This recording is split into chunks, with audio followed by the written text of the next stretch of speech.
In the verdant landscapes of Feni, where the rivers sing the songs of prosperity and the fields glisten with life. Village of Haripur in Feni district, where life proceeds at a steady pace, Majid, a humble farmer, tends to his fields alongside his wife, Aisha, and their two children, Javed and Rima. Majid's father, Rahim, an old and respected figure in the village, reminisces about the days when the rivers were gentler and the seasons more predictable. In the nearby town of Feni, Anwar, a schoolteacher, lives with his wife, Sarah, and their young daughter, Nisa. Without warning, the Dumbar barrier is opened, releasing a torrent of water that rushes towards Bangladesh. The initial signs of trouble are subtle, fields begin to show signs of waterlogging, and the rivers swell ominously. As days pass, the scale of the flood becomes unmistakable. Haripur village is among the first to experience the full force of the flood. Majid's fields are submerged, and the rising waters encroach upon their home. Despite their best efforts to salvage their belongings, the water quickly overtakes them. The once thriving village becomes an expanse of water, forcing the villagers to flee to higher ground.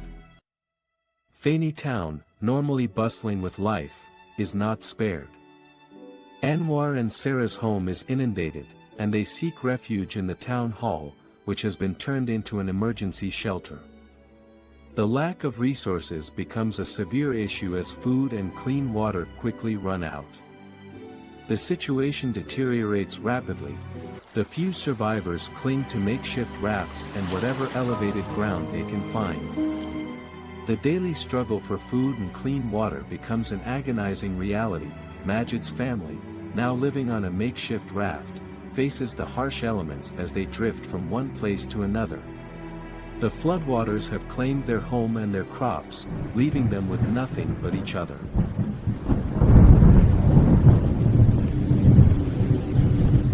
In Feni town, Anwar and Sarah's situation becomes increasingly dire.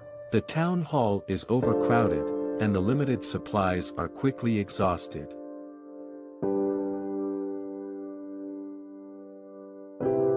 As the floodwaters continue their relentless assault, rescue operations are mounted.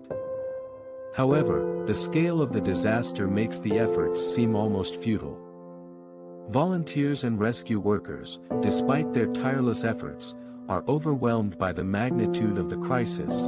In Feni town, Anwar and Sarah, along with their fellow townspeople, are finally evacuated to safer locations.